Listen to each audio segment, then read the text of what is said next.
y, Find एक minute, 2x is a chord of circle. Circle क्या थी? the x square plus y square minus 10x equal to 0. Find the equation of the circle having this chord as a diameter. ठीक है, equation of circle having this chord as a diameter. ठीक है, बहुत ही simple question था। चलो ये बताओ, ये सर्कल है, ये वाली सर्कल है, और ये वाली एक स्ट्रेट लाइन है। ये है y इक्वल टू 2x। हम कार्टेशियन प्लेन पे ड्रॉ नहीं करते हैं, बस ड्रॉ कर लिया है, कहीं भी बनाएंगे एक लाइन ही होगी वो, और ये वाली ये है। ये वाली लाइन इस सर्कल को मैक्सिमम कितने प्लेस पे कट कर सकती है? 2. मैक्सिमम 2, और मिनिमम? सर chord है तो वो 2 ही करेगी ना, आई थिंक मेरे हिसाब से। ओके, चलो ये बहुत अच्छी बात है। कॉर्ड है तो मैक्सिमम 2 प्लेसेस पे, मिनिमम का सवाल नहीं है। अगर टेंजेंट होती, क्वेश्चन में चेंज कर रहा हूं, अगर ये टेंजेंट बोलता तो फिर एक प्लेस पे टच करती ना। Yes sir. ऐसा भी हो सकता है ये लाइन इस सर्कल को टच ही ना करे, टेंजेंट ही ना हो, ना ही कॉर्ड हो। मतलब सिचुएशंस क्या क्या हो सकता है, सुनो ध्यान से। ये सर्कल, ये कॉर्ड, इसमें 2 पॉइंट्स, पॉइंट ऑफ इंटरसेक्शन कितने होते हैं? 2। एक सिचुएशन ये हो सकता है कि सर्कल, ये टेंजेंट, मतलब यही लाइन अगर बोला होता टेंजेंट है तो 1 पॉइंट, और अगर ये सिचुएशन हो सर्कल के बाहर से लाइन चली जाए तो नो पॉइंट। अब इन तीनों का मीनिंग कितना बेहतरीन है वो समझो, कैसे निकालेंगे ये सिचुएशन जब हमको मिलेंगे। तो इस केस में क्या होगा, इस केस में अभी जो केस हमको मिला है उसमें इन दोनों इक्वेशंस को सॉल्व करोगे ना तो क्वाड्रेटिक इक्वेशन मिलेगी। कैसे? y की वैल्यू यहाँ पे पुट करोगे इस वाली जगह पे, तो x में क्वाड्रेटिक मिलेगा, तो वो जो क्वाड्रेटिक होगा वो फाइनली इस फॉर्म पे होगा।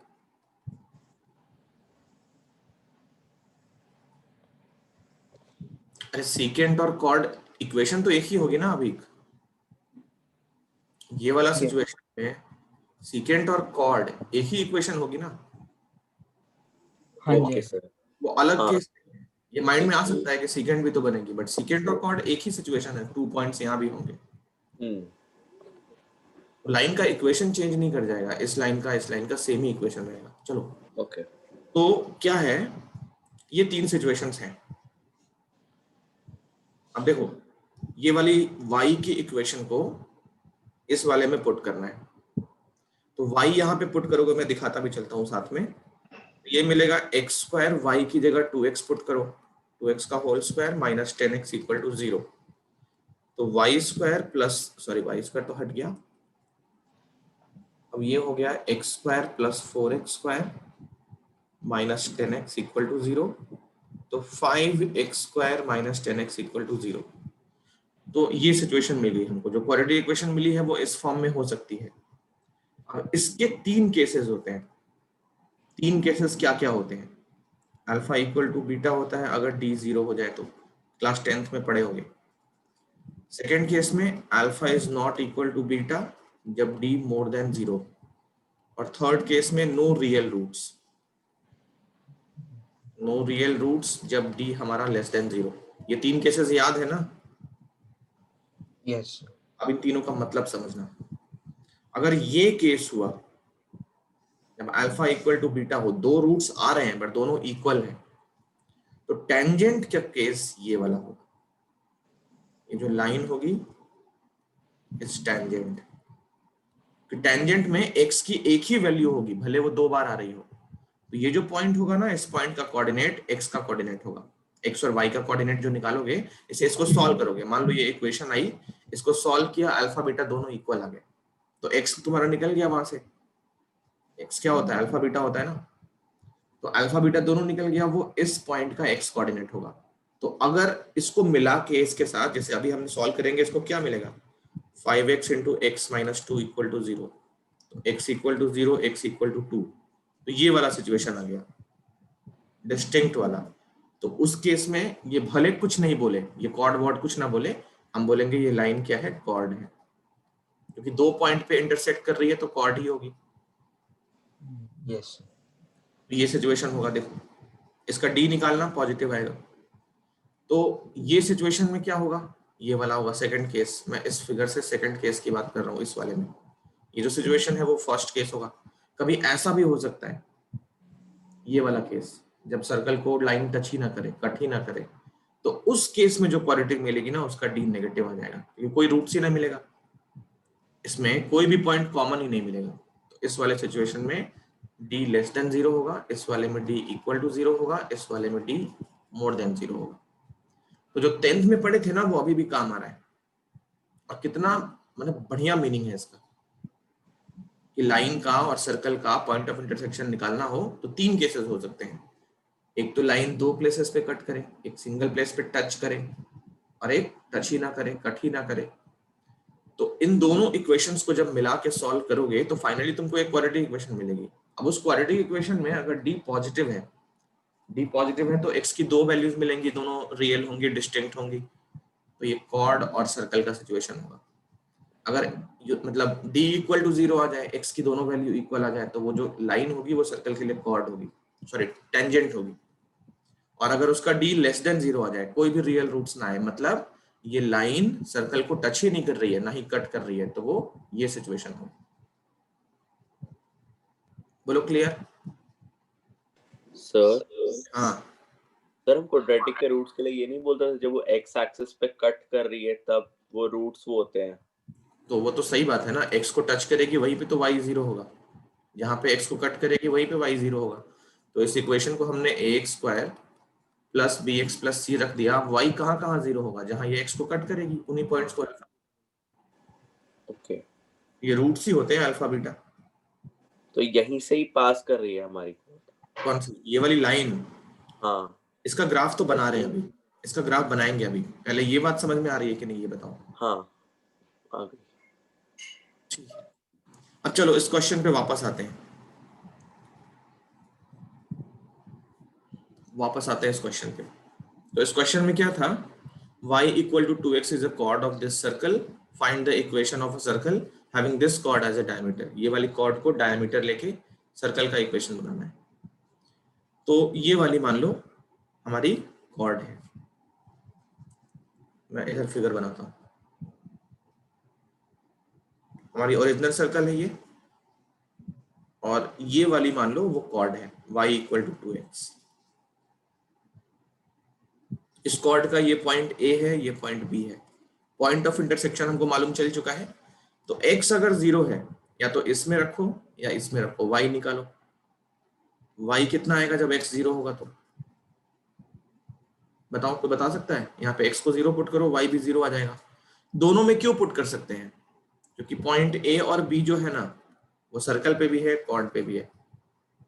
पॉइंट A और B सर्कल पे भी है, कॉर्ड पे भी है, तो यहां से भी निकाल सकते हो, यहां से भी निकाल सकते हो। x अगर 0 पुट किया तो इसमें भी कर लो, तो ये खत्म हो गया, ये खत्म हो गया, y स्क्वायर इक्वल टू 0, तो y 0 आ गया। पॉइंट A का कोऑर्डिनेट हो गया 0,0, ये पॉइंट A का कोऑर्डिनेट हो गया 0,0। अब अगर x 2 है, x अगर 2 है तो y कितना आएगा, 4 आएगा।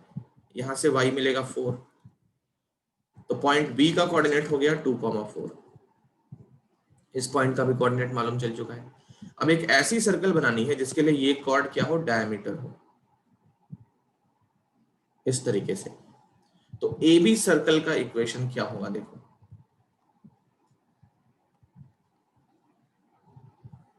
AB जो डायमीटर है, equation of circle taking AB as a diameter.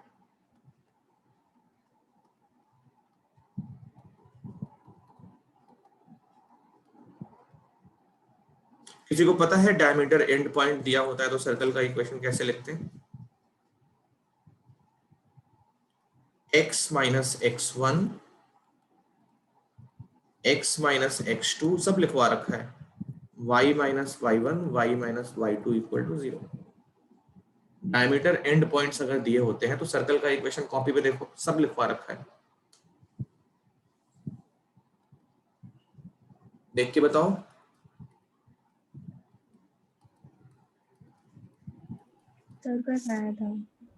बताया था ना, तो वही फॉर्म यहाँ पे लगा दो, y माइनस 4 इक्वल टू 0। ये हो गया x1 y1, ये x2 y2, यहाँ पे डालो इसकी वैल्यू, तो ये मिल गया x square minus 2x Y square minus 4x equal to 0। तो इक्वेशन क्या मिल गई, x square plus Y square minus 2x minus 4y equal to 0। ये वाली सर्कल देखो ओरिजिन से पास कर रही है, जो अभी सर्कल आई है ना ए बी को डायमीटर लेने वाली, वो सर्कल ओरिजिन से पास कर रही है। इसका क्या मतलब है, देखो ये जो लाइन है ए बी, ये पॉइंट हमारा ए है, ये पॉइंट हमारा बी है, मतलब ये ऐसी कॉर्ड है। तो ए का कोऑर्डिनेट क्या था, 0,0 ना, ए 0,0 था और बी था 2,4। अब सर्कल, ये पॉइंट ओरिजिन है, ये जो पॉइंट है वो ओरिजिन है, तो ये वाली सर्कल जो नई वाली सर्कल है ए बी को डायमीटर लेके बना रहे हैं, वो भी ओरिजिन से पास कर रही है, देख रहे हो साफ साफ। तो अगर ये ओरिजिन से पास कर रही है, इसमें कांस्टेंट टर्म नहीं होगा।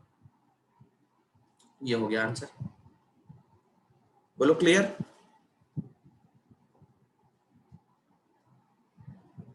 Yes, sir. ठीक है, तो इस वाले को, ये हमारा, ये और ये 4 फिगर, ये हमारे कॉन्सेप्ट्स हैं, और इस क्वेश्चन को सॉल्व करो, जल्दी से कॉपी करो। हर चीज का कनेक्शन है, हर चीज की लॉजिक है। मैथ्स में यही सबसे अच्छी क्वालिटी है कि हर चीज तुम्हें साफ साफ दिखनी चाहिए, अगर नहीं दिखेगी तो फिर क्वेश्चन रटने का कोई फायदा नहीं। कॉपी करके इन्फॉर्म करो। Yes, sir. चलो नेक्स्ट कौन पूछ रहा है,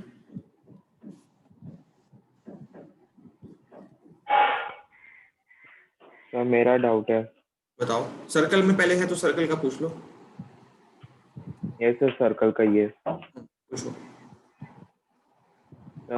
find the area of equilateral triangle inscribed in the circle x square plus y square plus 2gx plus 2fy plus c is equal to 0. ठीक है, find the area of equilateral triangle described in the circle x square plus y square plus 2gx plus 2fy plus c equal to 0. Find the area of equilateral triangle described in circle this. बहुत ही simple question है, sir और ये inscribed है हाँ sir, inscribed inscribed inscribed. देखो, तो ये circle के अंदर ये इक्विलैटरल ट्रायंगल बना हुआ है। इंस्क्राइब्ड का मतलब ये होता है कि सर्कल का जो ट्रायंगल का जो वर्टेक्स है ना, वो सर्कल के सर्कमफेरेंस पे लाई करेगा। इंस्क्राइब्ड का मतलब 10th क्लास में बहुत अच्छे से पढ़े हो। तो ये हमारी सर्कल हो गई, और ये हो गया इक्विलैटरल ट्रायंगल।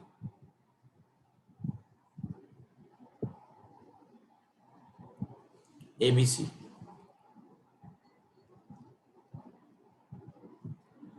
इस सर्कल का सेंटर,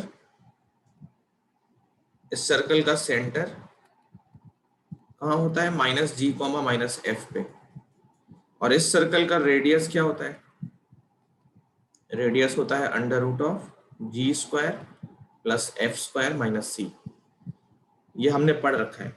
इस वाली सर्कल का सेंटर ये होता है, रेडियस ये होता है। तो पॉइंट O का कोऑर्डिनेट क्या हो गया, पॉइंट O का कोऑर्डिनेट हो गया ये वाला पॉइंट O, और ये जो हो गया ये वाला पार्ट, वो हमारा ये डिस्टेंस हो गया OB। यहां तक ठीक है, बोलो। Yes sir. अब अगर हमको साइड की लेंथ मिल जाए, एरिया ऑफ ट्रायंगल क्या होता है, इक्विलैटरल ट्रायंगल क्या होता है, √3/4 इंटू साइड स्क्वायर।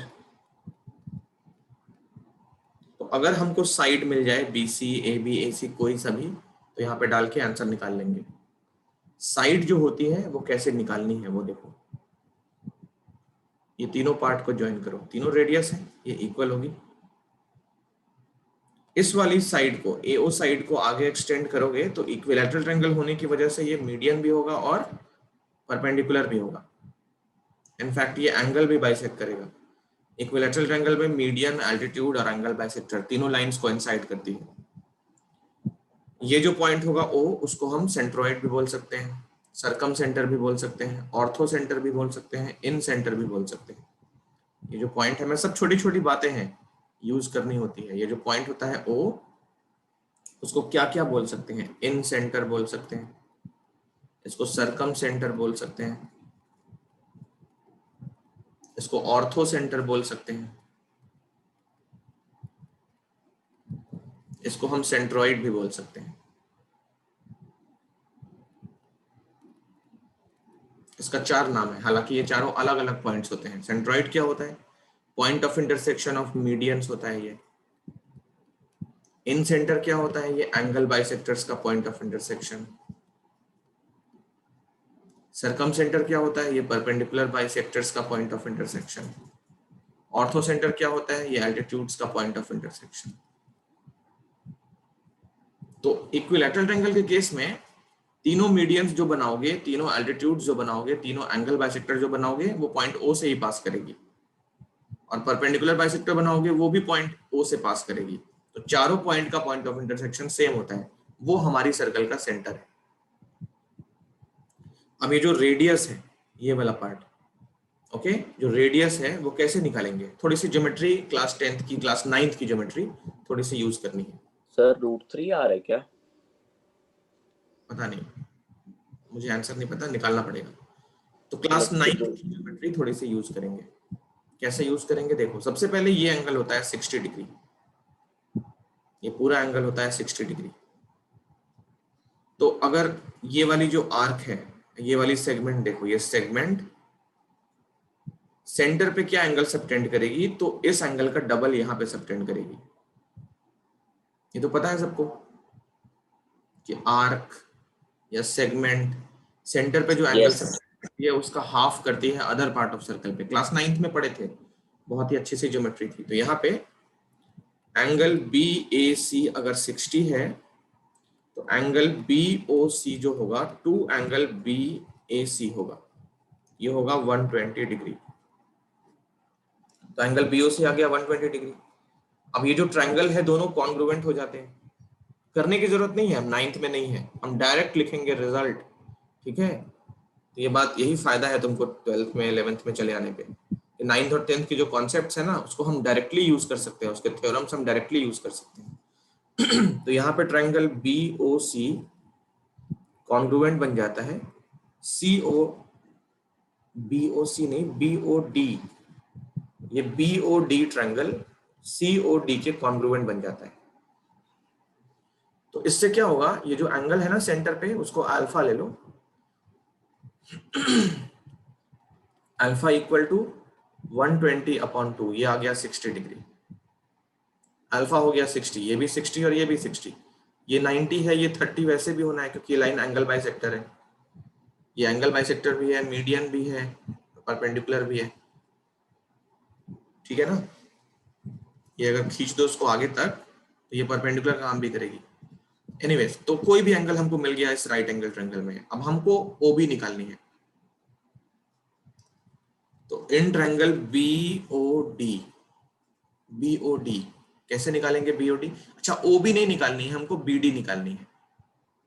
BD निकाल लेंगे, उसका डबल कर लेंगे तो साइड हो जाएगी ना। तो इस ट्रायंगल में ये एंगल 30 है, ये एंगल 60 है, किसी भी एंगल के लिए साइन कॉस टैन लगा लो। तो इस 60 के लिए अगर लगाएं, इस 60 के लिए अगर लगाएं तो क्या होगा? देखो 60 के लिए हमको क्या क्या है हमारे पास, कोई भी साइड है क्या? ये वाला पार्ट है हमारे पास, OB है। तो 60 के लिए हमारे पास हाइपोटेनस है और हमको परपेंडिकुलर चाहिए, तो साइन 60 अप्लाई करेंगे। साइन 60 कितना होगा इस एंगल के लिए? Perpendicular upon hypotenuse. साइन 60 की वैल्यू √3/2। BD है कितना निकालना है, OB है हमारा R, तो BD की वैल्यू मिल गई √3r/2, √3r/2। r की वैल्यू भी हम निकाल चुके हैं, √3/2, और r की वैल्यू क्या होगी, देखो ये वाला है, √(g² + f² - c। तो ये हो गई हमारे BD पार्ट की लेंथ। अब BD निकल चुका है, हमको चाहिए BC। BC क्या होगा, डबल होगा BD का। इसको डबल करोगे तो 2 से 2 कट हो जाएगा, √3 × g² + f² - c। ये हो गया क्या, इक्विलैटरल ट्रायंगल की साइड। अब जब साइड मिल गई है तो एरिया निकालने में कितना टाइम लगेगा, √3/4 × साइड²। साइड जब करोगे तो √3 g² + f² - c, इस वाले का स्क्वायर। तो ये हो गया 3√3/4 × g² + f² - c unit square. ये आंसर समझ आया आरुष? Yes, sir. लिखो जल्दी से। क्या था क्वेश्चन, जरा बताओ फिर से एक बार, इक्वेशन वगैरह कुछ बात करो। सर सिर्फ बता देना। Show that point P 3, -2 3, -2 Q hmm 1, 0 hmm R -1, -2 hmm S 1, -4 are vertices of a cyclic quadrilateral. vertices of a cyclic quadrilateral। देखो, इस क्वेश्चन को करने के दो मेथड्स हैं, मैं थोड़ा थोड़ा बता देता हूं दोनों में। मेथड 1 में क्या करो, सर्कल का ओरिजिनल इक्वेशन यूज करो।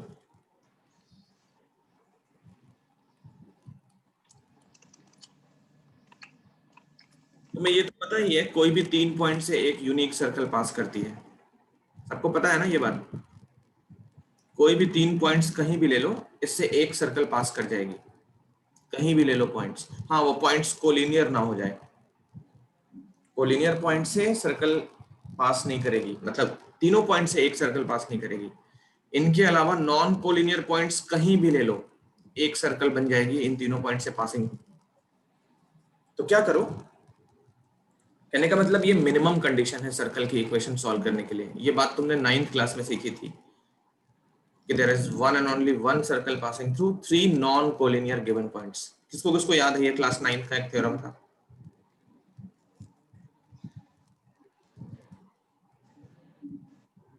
जल्दी बोलो यार, याद है कि नहीं याद है, तुम लोग सोए क्यों रहते हो?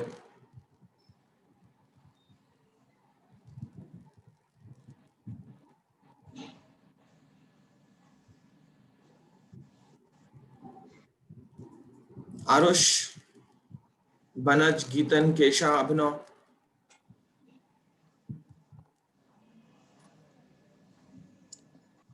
तो ये हमने क्लास 9th में पढ़ा था कि there is one and only one circle passing through 3 non collinear given points. 9th में पढ़ा था, बट वो देखो कितना बड़ा लॉजिक था उसके अंदर। सर्कल के इक्वेशन में कितने अननोन्स होते हैं, G, F और C। तो इन तीनों को फाइंड करने के लिए हमें 3 इक्वेशन चाहिए होती है। इन तीनों को फाइंड करने के लिए हमें 3 इक्वेशन चाहिए होती है, क्योंकि जितने अननोन होते हैं उतनी इक्वेशन चाहिए होती है। तो इसीलिए अगर 3 पॉइंट्स के कोऑर्डिनेट हम दे दें तो ये सर्कल में GFC निकाला जा सकता है। समझ रहे हो? तो ये PQR या PQS या QRS परमुटेशन कॉम्बिनेशन लगा लो, कितने होंगे, 4C3। तो उतने अलग अलग इक्वेशंस हम बना सकते हैं। तो 3 इक्वेशन बनाएंगे PQR को लेके। पहला इक्वेशन कैसे बनेगा वो देखो, x को 3, y को -2। अगर हम p से निकालते हैं, p को रख के, फिर q को रख के, फिर r को रख के, तो GFC में 3 इक्वेशन मिलेगी। उन तीनों को सॉल्व करके GFC निकाल लेंगे। हाँ, थोड़ा सा चैलेंजिंग होगा वो, कोई बात नहीं, निकालना पॉसिबल है। तो मैं इक्वेशन बना के दिखा देता हूँ, ये सॉल्व मत करना, ये मेथड काफी लंबा होता है क्योंकि क्वाड्रेटिक इक्वेशन मिलेगी 3। x को क्या पुट करोगे, नहीं क्वाड्रेटिक नहीं मिलेगी, लीनियर ही मिलेगी, लेकिन GFC 3 वेरिएबल्स होंगे। तो p को जब 3 पुट करोगे, p का कोऑर्डिनेट, x को 3 पुट करो तो ये हो गया 9, y को -2 तो ये हो गया 4, फिर प्लस x को 3 तो 6x minus 4y plus c, ये x नहीं है g है, x को 3 पुट किया तो ये 6g minus 4f plus c equal to 0। तो यहां से मिला 6g plus 4f plus c, 6g minus 4f plus c equal to 0। ये मिल गई फर्स्ट इक्वेशन। q को पुट करोगे तो दूसरी मिल जाएगी, क्या मिलेगी वो भी देखो। तो q से निकालो। सर ये -13 होगा ना? ओहो हाँ सही कह रहे हैं, ये -13 होगा, 0 इधर नहीं होगा। अब दूसरी बनाते हैं q को पुट करके। तो q का कोऑर्डिनेट x का 1 है, y 0 है, तो ये 1 plus 0 plus 2g plus 0 plus c equal to 0, 2g plus c हो गया -1, ये दूसरी इक्वेशन। और तीसरी बनाएंगे -1 -2 से, तो ये हो गया x स्क्वायर का मतलब 1, x स्क्वायर 1, y स्क्वायर का मतलब 4, minus 2g minus 4f plus c equal to 0। तो इक्वेशन मिल गई -2g minus 4f plus c equal to, इधर ले जाके -5, तो इसको सिंप्लीफाई कर लो, 2g plus 4f minus c equal to 5, third equation. अब इन तीनों को सॉल्व करोगे, क्या क्या मिल जाएगा, g मिल जाएगा, f मिल जाएगा और c मिल जाएगा। GFC जैसे मिल गया इस इक्वेशन में डाल दोगे, तो ये वाली इक्वेशन तुमको अब इसकी न्यूमेरिकल वैल्यू मिल जाएगी, G square plus F square plus 2gx 2fy plus c equal to 0। GFC की वैल्यूज यहाँ पे पुट कर लेना। तो जो इक्वेशन मिलेगी उस इक्वेशन में इस पॉइंट को रख के पास करा लेना, मतलब वो दिखा देना कि जो सर्कल है इस पॉइंट से पास कर रही है। तो क्या हो जाएगा, चारों पॉइंट से पास करती हुई सर्कल आ जाएगी। अब कोई सर्कल पे अगर 4 पॉइंट्स हो, सरकमफेरेंस पे हो, क्योंकि चारों इन तीनों से तो सर्कल की इक्वेशन ही मिल गई, और ये वाला सर्कल के इक्वेशन को सेटिस्फाई कर रहा है, मतलब चारों पॉइंट्स उसके सरकमफेरेंस पे आ गए। तो सरकमफेरेंस पे आ गए कहीं भी हो, जब मिलाओगे तो साइक्लिक क्वाड्रिलेटरल बन ही जाएगा। चारों पॉइंट अगर सर्कल के सरकमफेरेंस पे आ जाता है, सर्कल का इक्वेशन सेटिस्फाई कर रहा है, मतलब चारों पॉइंट्स, तो वो साइक्लिक क्वाड्रिलेटरल फॉर्म करेगा। तो ये हो गया फर्स्ट मेथड। बोलो समझ आया बनज? Yes sir. मेथड टू थोड़ा सा डिफरेंट है। एग्जाम में अगर ये क्वेश्चन आता है तो मेथड 2 से करोगे, क्योंकि इसमें क्या होगा ना, 3 वेरिएबल सॉल्व करने का इक्वेशन थोड़ा सा, ऐसा नहीं बोलेंगे हमारे सिलेबस में नहीं है, हमारे है सिलेबस में, बट ये उतना इजी नहीं होता है। अगर इन केस आ गया, तुम्हारे पास कोई रास्ता नजर नहीं आ रहा है, तो मैं बता देता हूं क्या करोगे। इक्वेशन 2 को रोक लोगे पहले, इक्वेशन 2 को पहले रख लो अपने पास, ठीक है। इसमें g और c है, 1 और 3 यूज करके f को गायब करोगे। जैसे मुझे साफ साफ दिख रहा है, 1 और 3 ऐड कर दें तो f का टर्म गायब हो जाएगा। तो इक्वेशन 1 प्लस 3 करोगे, क्या होगा देखो, डायरेक्टली ऐड कर रहे हैं, ये 4f कैंसिल, 6 और 2 8g, c भी कैंसिल, क्या बात है। तो 8g इक्वल टू -13 और ये हो गया प्लस का 5, कितना आ गया, -8 आ गया, g हो गया -1, g निकल गया, इसमें डालो इक्वेशन 2 में तो c निकल जाएगा, 2 into -1 plus c equal to -1, c की वैल्यू क्या हो गई 1, -2 इधर गया प्लस हुआ, g और c निकल चुका है, तो फर्स्ट में थर्ड में कहीं भी डाल के f निकाल लोगे। जब f निकल गया तो इस वाले में न्यूमेरिकल वैल्यूज पुट करोगे, अब उसको इस पॉइंट से पास करके निकाल लोगे। तो यहाँ तो बहुत इजी हो गया, f एक ही बार में कट गया। मैं जनरल फॉर्मेट में बात कर लूं, इसमें मान लो इसमें भी f है, इसमें भी f है, ठीक है। तो इक्वेशन कुछ इस तरीके से होगी, a1g plus b1f plus c1 equal to 0, A2G B2F plus C2 equal to 0 और A3G plus B2F plus C3 equal to 0। ये C1 C2 C3 ये हमारे कांस्टेंट नहीं है, तो इस पे सफिक्स की जरूरत नहीं है, इन पे हमको सफिक्स की जरूरत नहीं है। ये C C C C का कोएफिशिएंट कुछ भी हो सकता है, C का कोएफिशिएंट कुछ भी हो सकता है, बट सर्कल के केस में तीनों C ही रहेंगे। अब ऐसी इक्वेशंस को, 3 वेरिएबल की 3 इक्वेशंस को सॉल्व कैसे करते हैं? देखो क्या करोगे, तुम्हारा जो मेन फंडा है ना वो वही है क्लास 10th का method, pair of linear equation in 2 variables. तो इक्वेशन 1 और 2 को सॉल्व करोगे। कैसे सॉल्व करोगे? मान लो कोई एक वेरिएबल एलिमिनेट करना चाहते हो, 1 और 2 को सॉल्व करके तुमने मान लिया g को एलिमिनेट करना है, तो इक्वेशन 1 और 2 में g के कोएफिशिएंट्स को इंटरचेंज करके मल्टीप्लाई कर लोगे, उसके बाद सब्ट्रैक्ट कर लोगे या ऐड कर लोगे।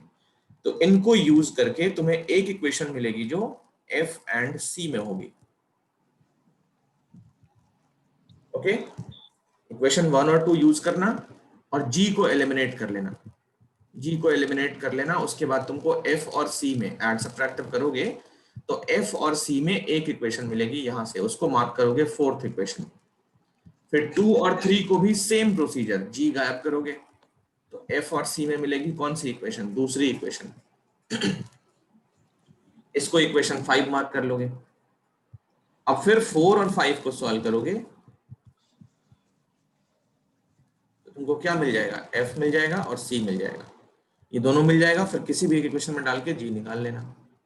तो ये है सर हाँ सर ये आपने g कैसे एलिमिनेट करेंगे हम? ओके,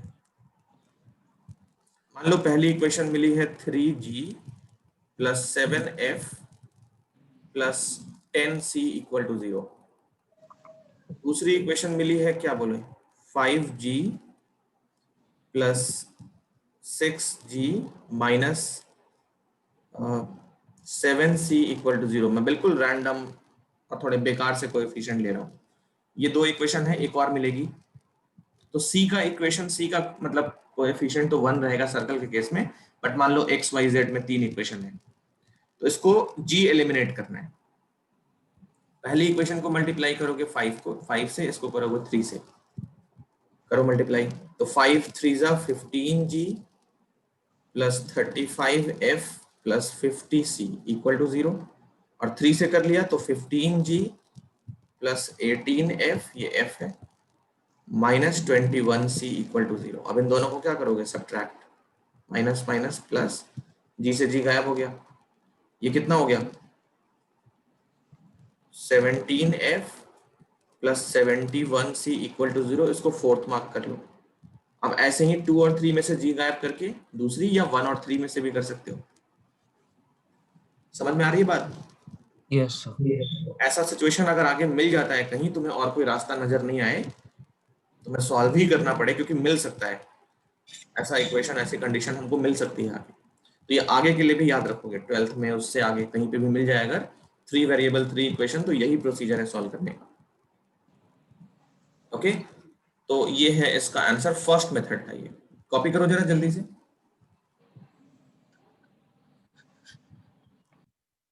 यस तो इसका जो मेथड 2 है,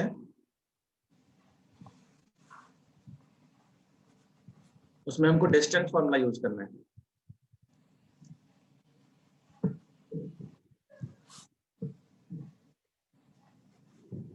कैसे, वो देखो।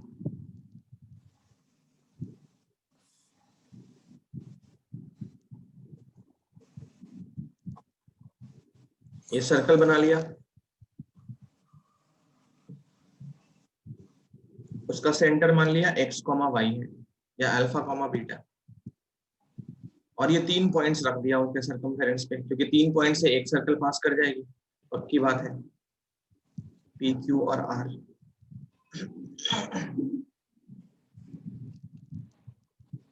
q 1,0 और r ले लिया -1, -2। डिस्टेंस फॉर्मूला लगाओगे, ये काम हम बहुत बार कर चुके हैं। पॉइंट O का कोऑर्डिनेट अल्फा, बीटा ले लिया, हमारे पास PO इक्वल टू QO पहले इक्वेशन बनाने के लिए इंफॉर्मेशन, रेडियसेस को इक्वेट करोगे, OQ इक्वल टू OR और तीसरी OR इक्वल टू OP। इन तीनों से कोई भी दो यूज करके अल्फा बीटा में दो इक्वेशन बना लोगे, लीनियर बनेगी दोनों, और उनको सॉल्व कर लोगे। याद आया ये वाला?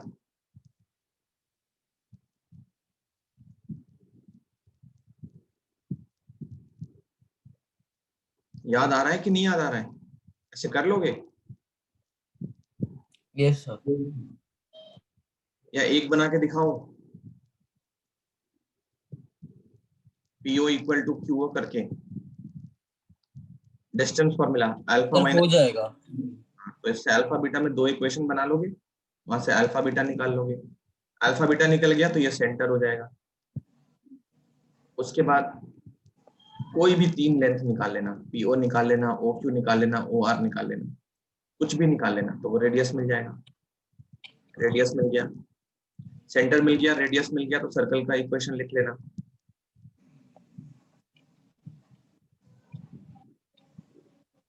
इक्वेशन जब मिल जाए तो इस पॉइंट को सेटिस्फाई करवा देना वहां से, तो प्रूव हो जाएगा। Yes sir. तो ये दो मेथड्स हैं, और भी हो सकते हैं, और भी मेथड हो सकते हैं, बैठ के सोचो तो और भी निकाल सकते हो। ये PQR मान लो इस तरीके से, S कहीं पे होगा, ये अगर PQR है तो ये ट्रायंगल बन रहा है। अच्छा, इसी को और तरीके से भी पूछ सकते हैं, PQR जो है वो ट्रायंगल बनाएगा, तो इस ट्रायंगल का तुमको क्या फाइंड करना है? सरकम सेंटर, सरकम सेंटर, ठीक है ना, क्योंकि उन ट्रायंगल में ये देखो PQR है, तो सरकम सेंटर फाइंड करने का भी प्रोसीजर यही है। सरकम सेंटर फाइंड करने का प्रोसीजर भी यही है। ये वाली सर्कल है, अब इसी पे कहीं R भी है, तो पहले इक्वेशन निकालोगे, उसके बाद S की वैल्यू फाइंड कर लोगे। S को रख के इसमें देख लेना सेटिस्फाई करता है कि नहीं। तो ये सब बहुत सारे तरीके हैं, बहुत सारे अप्रोच हैं, समझने का तरीका अलग अलग है, बट बात वही। नेक्स्ट कौन पूछ रहा है? एक और करते हैं, लास्ट। कोई पूछ रहा है?